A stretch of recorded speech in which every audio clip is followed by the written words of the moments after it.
Welcome to the deep dive. Today, we're really getting into a topic that's, well, it's everywhere. The impact of smartphones on Gen Z, especially as they step into the workforce. And, the ripples this sends out across society. Yeah, there's this real tension, isn't there? On one hand, you hear people worrying, like, are these phones messing with creativity, attention spans, maybe even basic social skills? But then the other side is maybe they're just different, reshaping how this generation learns, connects, works in ways we haven't quite figured out yet. So for this deep dive, we've pulled together some really interesting articles, research, including insights from the World Economic Forum, lots of different angles on Gen Z at work, smartphones, mental health, education, the whole picture. Our goal here is to sort of unpack all these views, pull out the key insights, and help you make sense of this really complex conversation about tech and the next generation. Let's jump in. Okay, so the workplace. That seems to be a real flashpoint for these generational discussions. What's the research telling us about Gen Z's impact, especially given they're, the first truly digital natives? It definitely sparked some strong reactions. One prominent voice is Jonathan Haidt. He's a professor at NYU's Stern School of Business, wrote The Anxious Generation. He had some pretty stark things to say at the World Economic Forum. His core argument is that, well, too much screen time has genuinely dulled creativity and shrunk attention spans for Gen Z. He puts it pretty bluntly. Says constant social media means young people, and I'm quoting here, never have a moment to reflect. They don't have time to mull things over. They don't have time to be creative. Gosh. Makes you think, right? If every quiet moment gets filled with scrolling, where's the space for ideas to just sort of bubble up?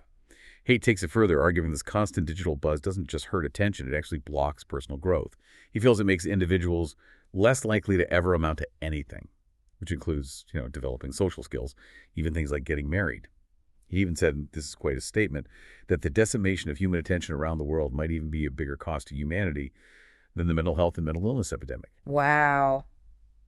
That's a heavy claim, linking attention scarcity directly to these massive societal costs. Exactly. And he connects it straight to work, saying managers find it really tough working with younger people because their attention just isn't there in the same way.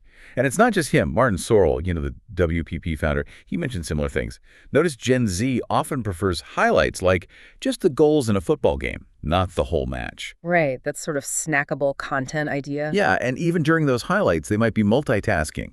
It suggests maybe a real struggle to just focus on one thing. Okay, so if that's the picture Haidt paints a generation potentially held back by their digital lives, what's the advice for employers, for managers trying to make this work? Well, Haidt gives some pretty direct advice. He talks about explaining anti-fragility to Gen Z staff. Anti-fragility. Yeah, it's this idea that challenges don't just make us bounce back, they actually make us stronger. He says, we grow from adversity and effort. So for managers, it means don't shy away from giving direct feedback, even tough feedback. Present real challenges. The idea is to help them build resilience, learn to solve problems by actually doing it. But crucially, he also says leaders need to talk to your new employees and listen to their concerns. It's not about being soft. It's about understanding where they're coming from, their anxieties, and then making it clear you're there to help them succeed, to develop.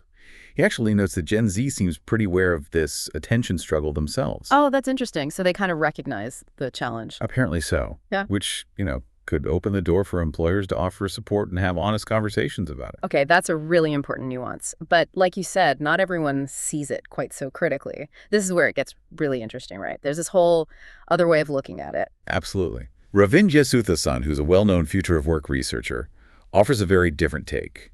He agrees, yes, maybe traditional attention spans have shrunk, but, and this is key, he argues, they are not less creative. Okay, so the creativity isn't gone, it's just different. Exactly. He says maybe the traditional things we relied on for creativity are not there, but this next generation have different ways of engendering their creativity. Yeah. He points to things like generative AI. Like ChatGPT and tools like that. Precisely. He sees them using these tools really effectively, finding new ways to create to solve problems. He thinks their alternative mindset and worldview is actually a huge plus for diverse intergenerational teams. They shake things up, bring fresh eyes. That idea of an alternative mindset being a benefit, not a deficit, is really powerful. It sounds like Janet Trunkel, EY's global chair and CEO, had some similar thoughts at Davos. She did, and she brought some really eye-opening numbers. Get this. By 2030, Gen Z will be 30% of the entire workforce. 30%? And at EY specifically, 70% by 2030. 7-0. Okay, so ignoring them isn't really an option. They are the future workforce. Pretty much. And Truncal's view is that, yes, they're holistically different, how they learn, communicate, approach work. But, she strongly emphasizes, doesn't mean Zeds are less effective. She says she sees the same level of work output and ideas and innovation coming from them. It just looks different sometimes.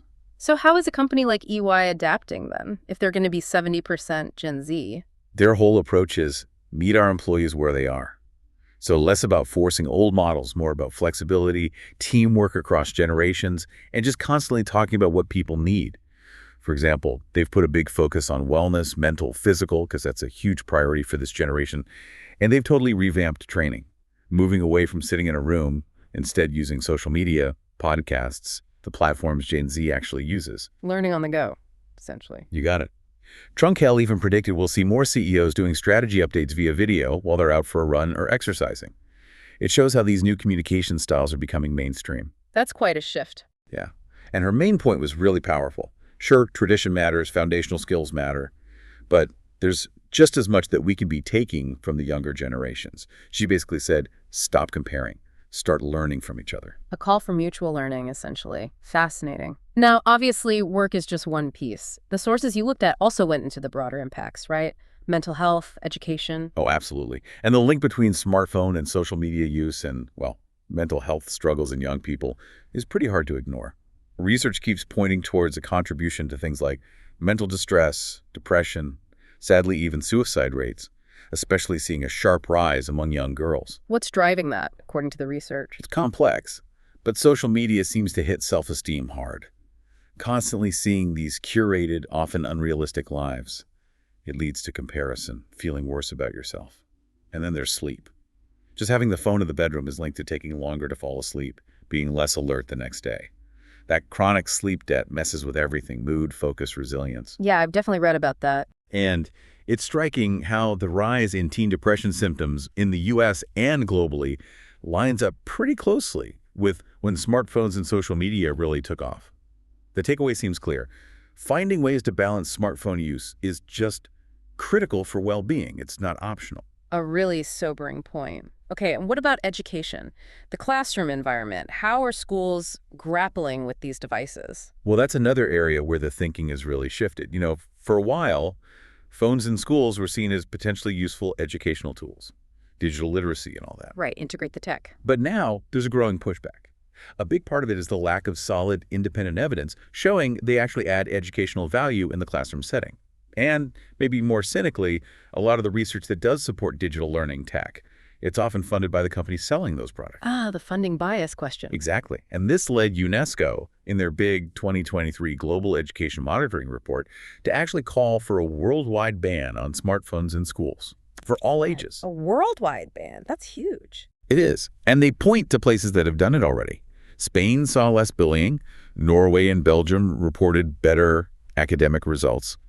The argument is basically that taking the phones away helps create a more human-centered education, more focus, more interaction, deeper thinking. It's being framed as a timely idea for navigating this, 24/7 connected reality. Okay, wow. We've definitely covered a lot of ground. From the workplace, worries about attention and creativity, Right. Hate's perspective. to this counter view that Gen Z is just different, maybe more adaptable, using tools like AI. Jesus and Trunkel's points, yeah. And then the broader societal concerns around mental health and the surprising pushback against phones in schools. It's really fascinating, isn't it? Because those concerns about focus and maybe traditional creativity, they seem valid. There's evidence there. But then you have this equally strong call to say, hold on, maybe we need to adapt too. Maybe there's new value here, new ways of communicating we need to recognize. It's not an either-or situation, is it? Doesn't seem like it. Feels more like a both hand. The challenge is finding that balance. So for you listening, what does this all boil down to? It's definitely not about simple answers. It's more about holding these different complex ideas together. Maybe the question to leave you with is this. How can we as people in our jobs, in our communities, find that sweet spot? How do we harness the undeniable strengths and adaptability that come with this technology while also making sure we cultivate and protect those essential human skills like deep thinking, sustained focus, real connection, especially in a world that's always on, 24/7? What really stood out to you from this deep dive?